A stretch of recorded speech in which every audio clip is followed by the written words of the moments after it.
मुअल्लम बिमन युकालु इन्नहु मुखज़रम।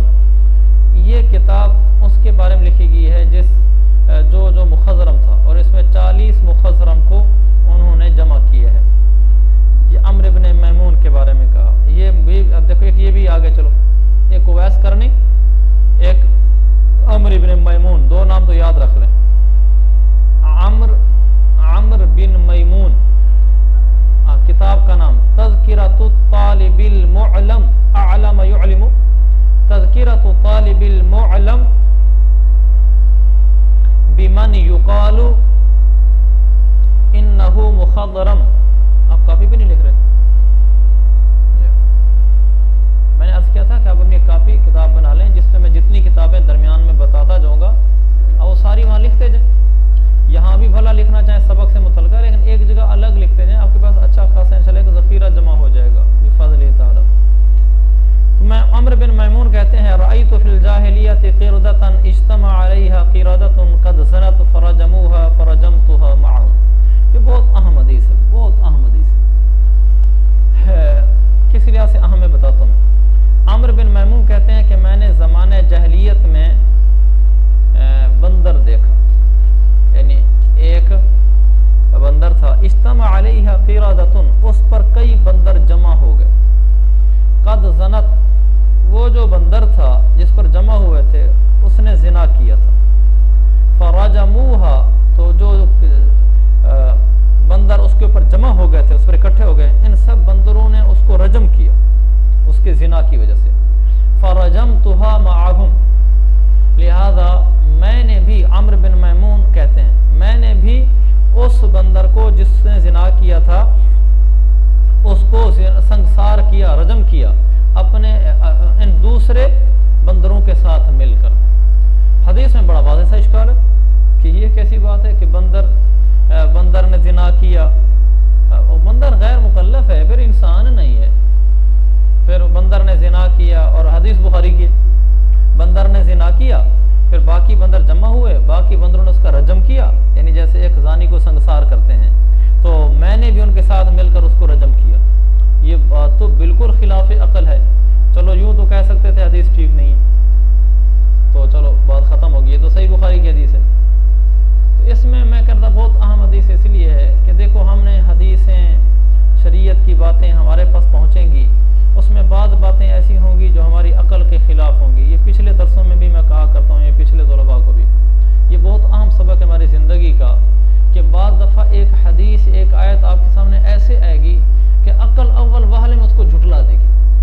नहीं, अकल कहेगी ये तो बिल्कुल ही गलत है ना, ये तो कैसे ठीक हो, जैसे ये रिवायत है, ये कैसे ठीक हो सकता है कि बंदर ने ज़िना किया है, यानी ऐसी बंदरी से हुआ कि जिससे उसका निकाह जायज़ नहीं था। जिना तो इसी को कहते हैं ना, उसने जिना किया, फिर उसकी सारा संसारी हुई है, फिर सारे इकट्ठे हुए हैं, रजम किया, बाकायदा मैंने भी रजम की है। ये बात अकल भी नहीं मानते, लेकिन बुखारी की रिवायत। इसी तरह कुरान में कोई आयत ऐसी आ जाएगी, दूसरी अहदीस में कोई और हदीस ऐसी आ जाएगी जो बिल्कुल अकल उसको नहीं तस्लीम करती। अकल कहती है अल्लाह के नाऊज़ बिल्लाह, समझाने के लिए कह रहा हूँ, अकल कहेगी नाऊज़ बिल्लाह, ये अल्लाह के नबी ने क्या कह दिया है, ये कैसी हदीस बयान कर दी है, और ये कुरान में क्या आ गया है। ऐसे इश्कालात आएंगे। इस्लाम के बारे में भी ऐसे इतराज़ पैदा होंगे, जैसे मसलन अल्लाह से पहले कौन था, सवाल ज़हन में आता है। मसलन इन्नल्लाह अला कुल्ली शैइन कदीर, अल्लाह हर चीज़ पर कादिर है, क्या अल्लाह इस पर भी कादिर है कि अल्लाह कोई और ऐसा अल्लाह बना सके? क्या अल्लाह इस पर कादिर है कि अल्लाह एक ऐसा पत्थर बनाए जिस पत्थर को अल्लाह खुद ना उठा सके? क्या अल्लाह हर चीज़ पर कादिर है ना? ये मैं आपको इश्कालात बता रहा हूँ, आपको इसलिए बता रहा हूँ, आपने ये इश्काल आवाम में नहीं बताने, यानी इसके जवाबात हैं, ये नहीं है कि ये फजूल हैं, लेकिन ये ऐसे इश्कालात हैं कि जहन को एक दफ़ा चोट लगा देते हैं। अगर अल्लाह ऐसा अल्लाह हर चीज़ पर कादिर है ना, अगर अल्लाह ऐसा पत्थर बना सकता है जिस पत्थर को अल्लाह खुद भी ना उठा सके, ऐसा पत्थर बनाना है, तो अल्लाह आजिज़ हो गया ना कि अल्लाह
ये करना कि अल्लाह जो तेरी शरीयत है, जो कुरान और हदीस है, वो सब हक है, सच है।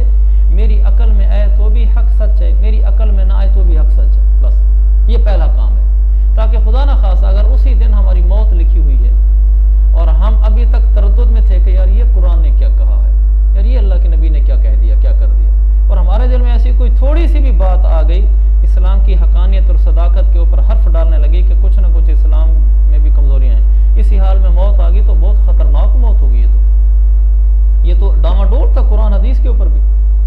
लिहाजा सबसे पहला काम यही करना है कि नहीं या अल्लाह, मैं ईमान लाया, कुरान हदीस हर्फ हर्फ हक सच है, भला मेरी समझ में ना आए, मेरी अकल नाकिस है, उलमा के पास इसके जवाब होंगे, वो मेरे पास नहीं। अब ये पहला आपका इत्मीनान हुआ। फिर आपने उलमा के जवाब पढ़ने शुरू किए, उलमा के जवाब पढ़े तो भी आपका दिल मुतमिन नहीं हो। आपने कहा ये तो कोई जवाब नहीं बनता, देने की तो कोशिश की है लेकिन ये जवाब तो नहीं बनता।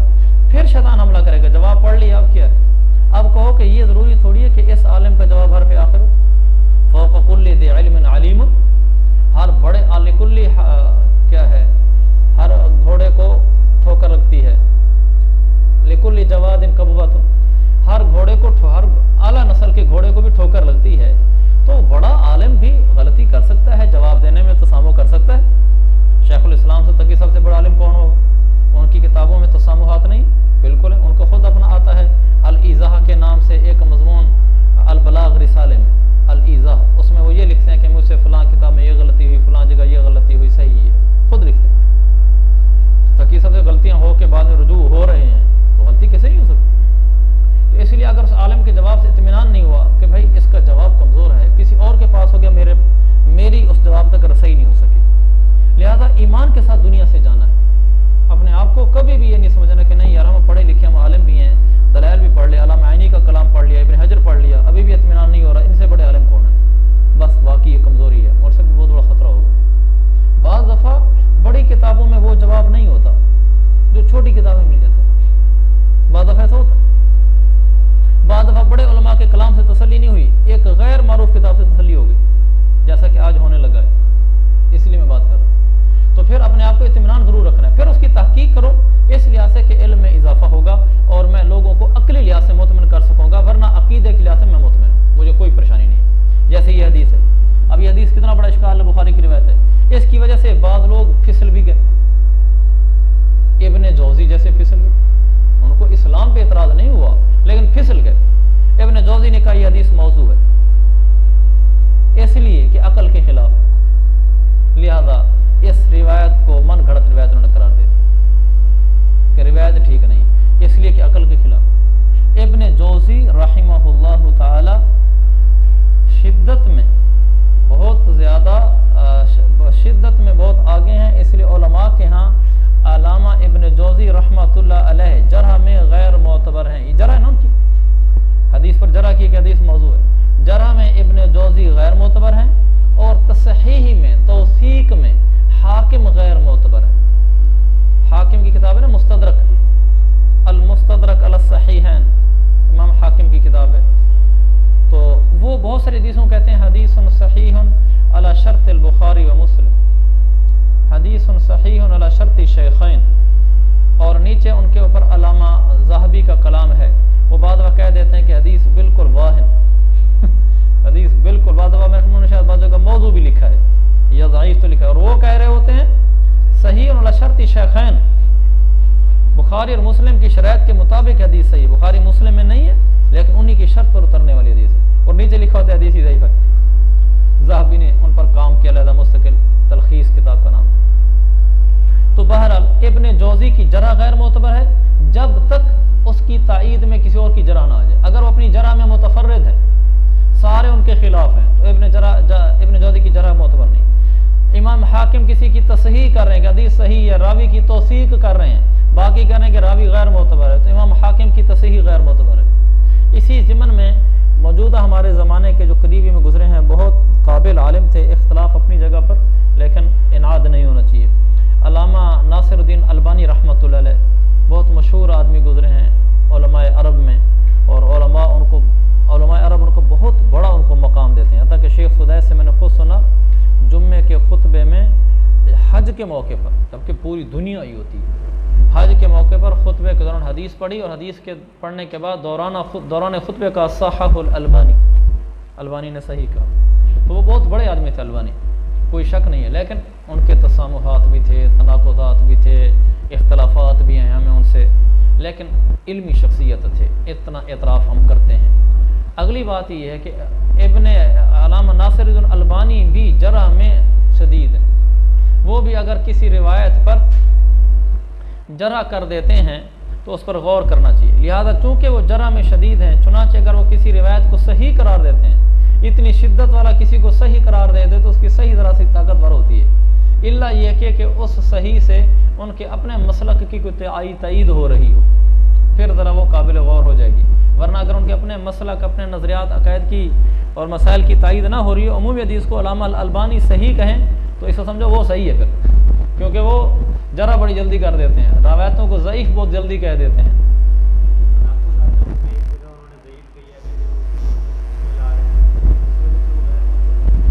नहीं, उलमा में ऐसी बात वो कमज़ोरियाँ भी हो जाती हैं, उनके तनाक़ुज़ात जमा भी किए गए, उनके शुज़ूज़ जमा भी किए गए हैं, ये सारी बातें हैं, लेकिन उनकी इल्मियत का इनकार नहीं किया जा सकता और उनकी तसहीह वज़न रखती है मजमूई तौर पर। अच्छा, ये बात चल रही थी कि इब्न जौज़ी रहमतुल्लाह अलैह ने इस एक हदीस ये और सही मुस्लिम की भी 2 हदीसों को इब्न जौज़ी ने मौज़ू कह दिया अक़ल की वजह से। यहाँ अक़ल की वजह से, वहाँ कोई और सबब होगा, इसीलिए उलमा का ये कौल मशहूर है। इब्न जौज़ी के बारे में लिख लो, इन्ना इब्न अल जौज़ी राकिबुन अला मतायल आजला, अल्लाह करे तुम्हें लिखना है, इन्ना इब्न अल जौज़ी राकिबुन अला मतायल आजलती।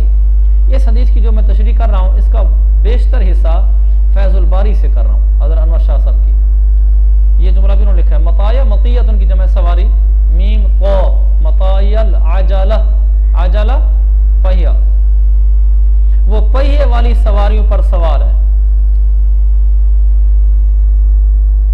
जिसका मतलब मैं ये समझा हूँ, यानी वो बहुत जल्द वो हरकत में रहते हैं, यानी पहियों वाली सवारी पर है। आमतौर सवारियाँ होती थी पाँव वाली, और वो सवार हैं पहिए वाली सवारी पर, इसलिए जुमला पूरा यूँ लिखा हुआ है कि इन्ना इब्न अल जौज़ी राकिबुन अला मताइल आजला फयुक्सिरुल अगलाता।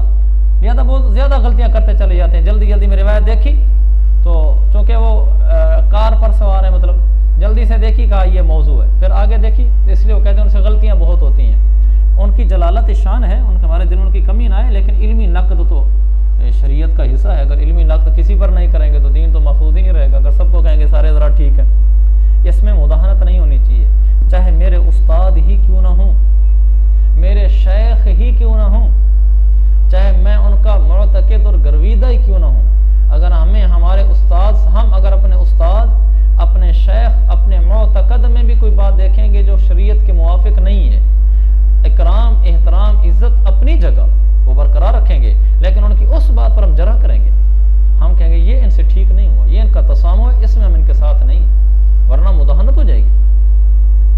तो ये इब्न जौज़ी के बारे में मैंने बताया। तो हज़रत शाह साहब लिखते हैं, वराइतु फ़ीही मुसीबतन उख़रा, मैंने इब्न जौज़ी में एक और भी परेशानी देखी है, वही अन्नहु युरुद्दुल अहादीस अस्सहीहता कुल्लमा ख़ालफ़त अक़लहु व फ़िक्रहु। कहते हैं मैंने बहुत देखा इब्न जौज़ी को, जो हदीस भी उनकी अकल के खिलाफ वो उसको रद्द कर देते हैं, कहते हैं ये हदीस भी मरदूद है। वो मिसाल देते हैं, कहते हैं का हदीस बाबी, जैसी हदीस बाब जो हदीस अभी चल रही है, इस हदीस की फ़इन्नहु लम यअक़िल कैफ़ तुरजमु अल-क़िरदतु, कैसे एक बंदर ज़ानी हो सकता है और कैसे उसको रजम किया जा सकता है, ये तो इंसानों की अलामत है ना कि हैवानों की हैं। तो ने फरमाया हदीस ही मौजूद, तो ये बात ठीक नहीं है। इब्न जौज़ी का कौल गैर मोतबर है। तो जब ऐसा हो गया कि हमने इसको रिवायत को सही मान लिया, सही मानने के बाद अब इसकी तौजीह क्या करेंगे? ठीक है, हमने इब्न जौज़ी को रद्द कर दिया कि हदीस मौज़ू नहीं, हदीस बिल्कुल ठीक है, बुखारी की हदीस है, अब इसका जवाब ला कर दो। इसका सबसे पहला जवाब तो वही है जो मैंने आपको दे दिया था कि बुखारी की रिवायत है, बिल्कुल ठीक है, सही है, बंदरों ने ही ज़िना किया है, लेकिन इसका क्या मतलब है, क्या तौजीह है, क्या तावील है, क्या तशरीह है, मुझे मालूम नहीं है। पहला जवाब सबसे पहला।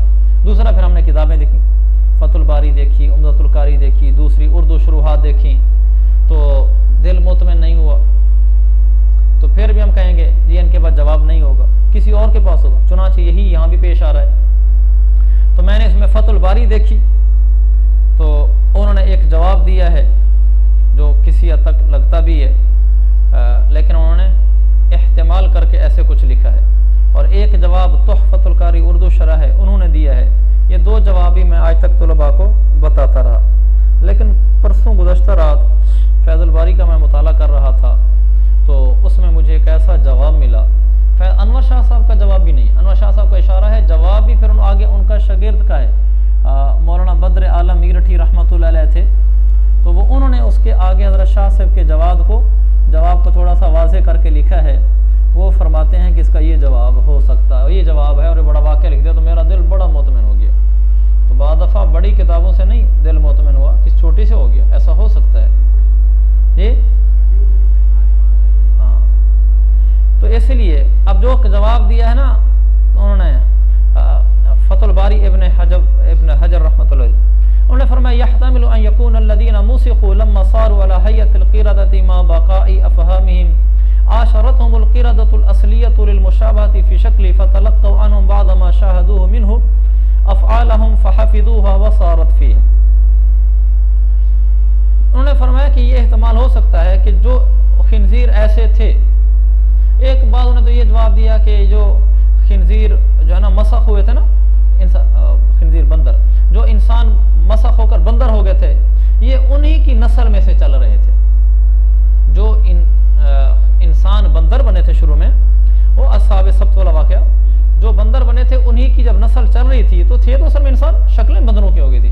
तो ये उनका वाक़या है, ये जवाब मरदूद है। इसलिए कि अगरचे जवाब दिया गया है लेकिन जवाब इसलिए ठीक नहीं है कि जो मसख हो गए थे उनकी नस्ल आगे नहीं चली थी। हाँ, उनकी नस्ल वहीं अल्लाह ने ख़त्म कर दी थी। ये जवाब तो ख़त्म हो गया। हाँ, 3 दिन में उनकी सारी नस्ल ख़त्म होगी। लिहाजा ये भी एक जवाब है लेकिन जवाब गैर मोतबर है।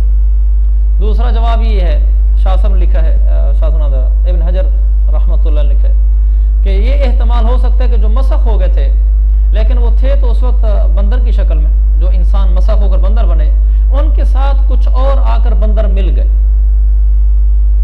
तो जो असली बंदर थे ना, यानी असल में इंसान थे, जो असल में इंसान थे बंदर बने, तो वो इस तरह के काम करते थे, यानी इंसानों वाले काम करते थे।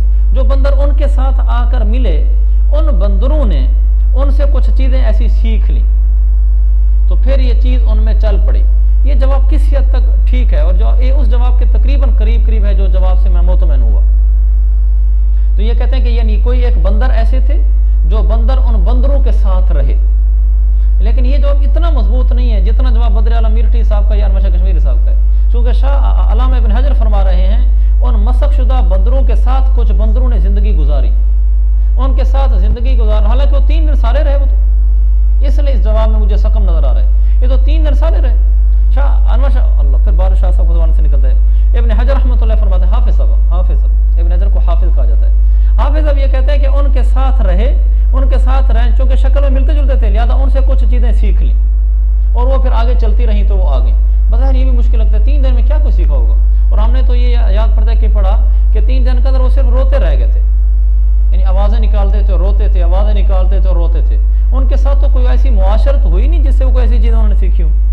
लिहाजा अगरचे इब्न हजर का जवाब है, इब्न हजर तो फिर हजर है, बड़े बड़े जबल नीचे आ जाते हैं हजर के तो लेकिन फिर भी फतुल बारी से इत्मीनान नहीं हो रहा। तो फतुल कारी वाले ने जवाब दिया है, लेकिन जवाब सारे बन सकते हैं मगर इतने से ना बहुत बड़ा इत्मीनान हो जाए वो नहीं। एक जवाब दिया तो फतुल कारी वाले ने, वो कहते हैं कि ये इस्तिलाही जिना नहीं है कि वाकई एक जिना हुआ, निकाह नहीं हुआ था, गैर मनकू औरत के साथ हुआ, फिर रजम किया, उसको गड़े में खड़ा किया, फिर पत्थर लेकर आए, फिर सबने रजम किया, ये मुराद नहीं है। वो कहते सिर्फ इतना है, बंदरों के रेवड़ में ये होता है, जो भी जानवरों के रेवड़ हो, आपने भी देखा होगा, बकरियां हैं ना तो उनका एक रेवड़ होता है, तो बंदर है उनका एक रेवड़ होता है, तो उन रेवड़ के ऊपर एक बंदर नर भी मुकर्रर रहता है, एक नर भी मुकर्रर रहता है। तो हुआ ये कि दूसरे रेवड़ से या कहीं और से कोई बंदर आया और इस बंदर वाले रेवड़ की किसी मुअन्नस से उसने आकर जुस्ती कर ली, किसी नर बंदर ने बाहर से आकर रेवड़ की किसी मादा से जुस्ती कर ली। तो इस रेवड़ में जो मौजूदा नर बंदर था ना, ये जो हर वक्त रेवड़ के साथ रहता है, इसको गुस्सा आया, इसने फिर उस असल बंदर को तलाश किया, फिर इसके साथ और बंदर भी हो गए। ये बनी ये जो है ना मजनिया वाला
तो शाह साहब तो जैसे गोए कि हमारी जुबान में सर चढ़ के बोले हैं। शाह साहब फरमाते हैं कद सबतल यौम फीहा, बंदरों में कद सबतल यौम फीहा अफ़आल तदुल्लु अला ज़कावतिहिम, ऐसे कई अफ़आल साबित हो चुके हैं जिससे उनके ज़हीन होने का पता चलता है, यानी बाशऊर होने का पता चलता है। पर फरमाया वक़िससुहा शहीरतुन, इसके कई किस्से मशहूर हैं कि बंदर ऐसे काम करते हैं जैसे इंसान काम करते हैं, इंसानों जैसी हिस्स और ज़कावत और ज़हानत और समझ और फ़हम पाई जाती है।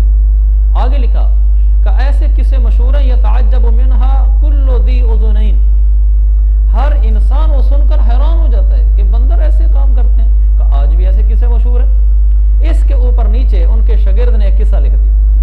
वो फरमाते हैं हाज़िर मेरे उस्ताद ने तो ये कहा किस्से मशहूर है, कहा एक किस्सा मैं आपको सुनाता हूँ, फिर वो किस्सा आपको बताता हूँ। अभी शाह साहब की बात चल रही है, वो फरमा रहे हैं इतने किस्से मशहूर आदमी हैरान होता है। फिर आगे बढ़कर एक और कदम शाह साहब ने कहा दव्वन यौम अहलु अमरीका लिसानहा ऐदन, का अहले अमरीका ने तो इनकी जबान भी मुदव्वन कर ली, ये जो आपस में बोलते हैं कि इनके लफ्ज़ का क्या मतलब होता है, कि ये बिल्कुल इंसानों की जुबान की तरह एक जुबान रखते हैं। कहा अमरीका वालों ने जबान इसकी लिख रही है बकायदा, आप इनको आम जानवरों की तरह समझ रहे हैं।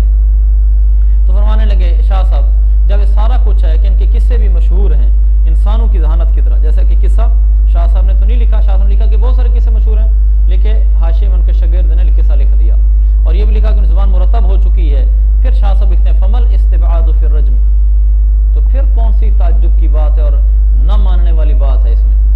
फ़इन्नल्लाह लौ कान खलक़ फ़ीहा शुऊरन लिज़ालिक लम यमनअहु मिन्हु मानिउन, अगर अल्लाह ताला ने इस मखलूक में जानवर होने के बावजूद अगर शऊर रखा हुआ है, जैसा कि साबित हो चुका है ज़बान मुरतब हो गई है और उनकी ज़हानत के किस्से मशहूर हो चुके हैं, तो फिर कौन सी चीज़ है जो आपको रुकावट बन रही है ये बात मानने से कि बंदर एक ऐसी मखलूक है जिसमें इंसानों जैसी ज़हानत भी होती है। क्या चीज़ आपको रुकावट है?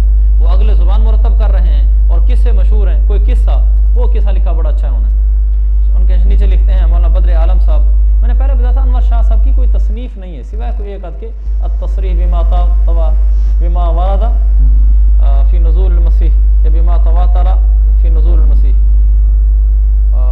एक अद और किताब का शाह साहब की, अनवर शाह साहब की, वरना उनकी किताबें नहीं है, उनके अक्सर तकरीरात हैं, इमलाआत हैं, यानी वो सबक पढ़ाते थे बुखारी शरीफ का, लायक लायक शागिर्द साथ साथ जैसे तुम लिखते जाते हो।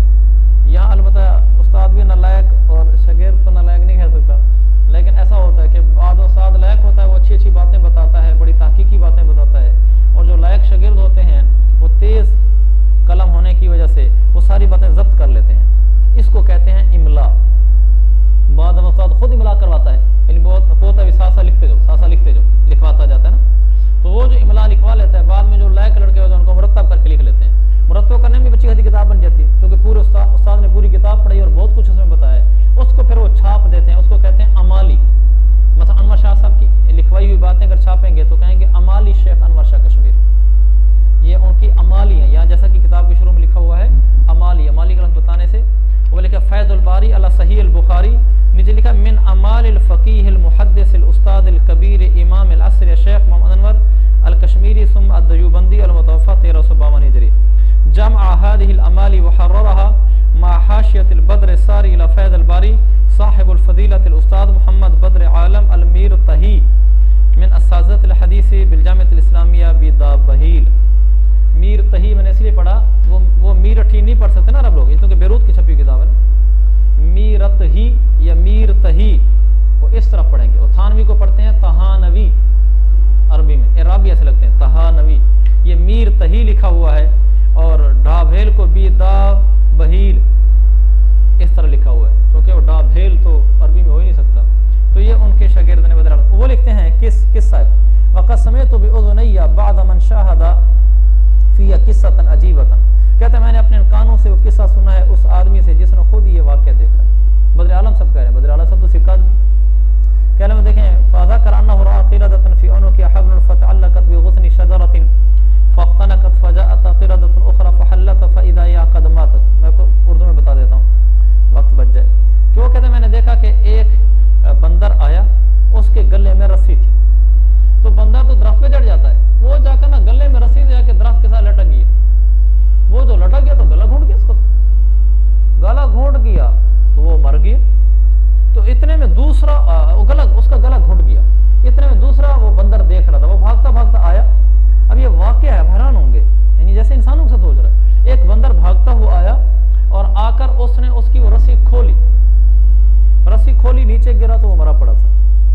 परेशान हो गया। ये गया, पहले तो इधर गिर्द गिर्द फिरता रहा ना उस बंदर के इर्द गिर्द जो मरा पड़ा था। फिर थोड़ी देर बाद ना ये कहीं चला गया। ये गया और थोड़ी देर बाद आया तो एक बड़ा बूढ़ा बंदर इसने अपने कंधे पर उठाया हुआ है इस बंदर ने, और उस बूढ़े बंदर को आकर ना उसके साथ बिठाया। वो बूढ़ा बंदर उतरा और उतरने के बाद उसने आकर मरे हुए बंदर की नब्ज पर हाथ रखा,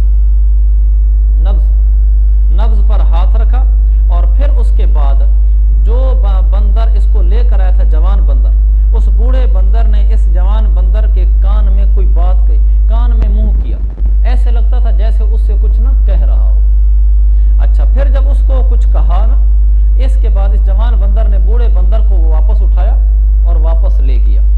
थोड़ी देर बाद ये जवान बंदर आया, जो बूढ़े बंदर ने इसके कान में कोई चीज कही थी। ये थोड़ी देर बाद आया तो ये जड़ी बूटियां लाया था। इस जड़ी बूटियों में से एक जड़ी बूटी उस मरे हुए बंदर के नाक में डाली और दूसरी जड़ी बूटी उसके मुंह में डाली और थोड़ी देर बैठा रहा। का थोड़ी देर बाद वो मरा हुआ बंदर, जो दरअसल मरा नहीं था, बेहोश हुआ पड़ा था, और वो बूढ़ा बंदर समझ गया था नब्ज देखने से कि मरा नहीं है। तो वो थोड़ी देर बाद वो जिंदा हो गया और कहा, फिर उठ गया और उठकर चल पड़ा। कहिए मैंने आंखों से देखा। तो उन्होंने कहा, ये कैसे आप बुखारी पर ऐसे इतराज? देखो ये वाकया अजीब तरह है ना, बहुत ज्यादा अजीब तरह है। पता चला कि अगर बुखारी या कुरान या हदीस की कोई बात जो अकल के खिलाफ हो, हमारी समझ में बिल्कुल ना आ रही हो, हमें यही समझना चाहिए हमारी अकल का नक्स है, ये बात ठीक है, लिहाजा ये भी बिल्कुल ठीक है। वाकयतन ऐसा हुआ होगा कि उनके यहाँ बंदरों के अंदर कोई ऐसा होता होगा कि वो एक कबीले वाले दूसरे कबीले की बंदरियों के साथ नहीं मिल सकते होंगे, और अगर बंदरों में ऐसा हो जाता हो तो बंदर उसको संसार करते होंगे, जिना अगर उनका कोई कर लेता हो।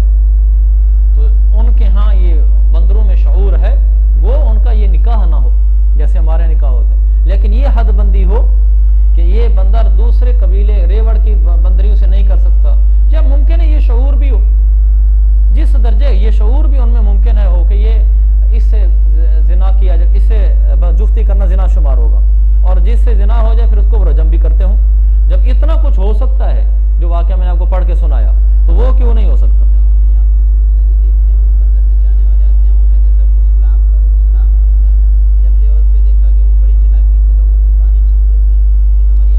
बहुत सारी बातें हमने भी देखी हैं, जैसे वो डुगडुगी बजाने वाला आता है, वो कहता है लोगों को भाई सलाम कर, बंदर को कहता है वो सलाम करता है। उस तो जी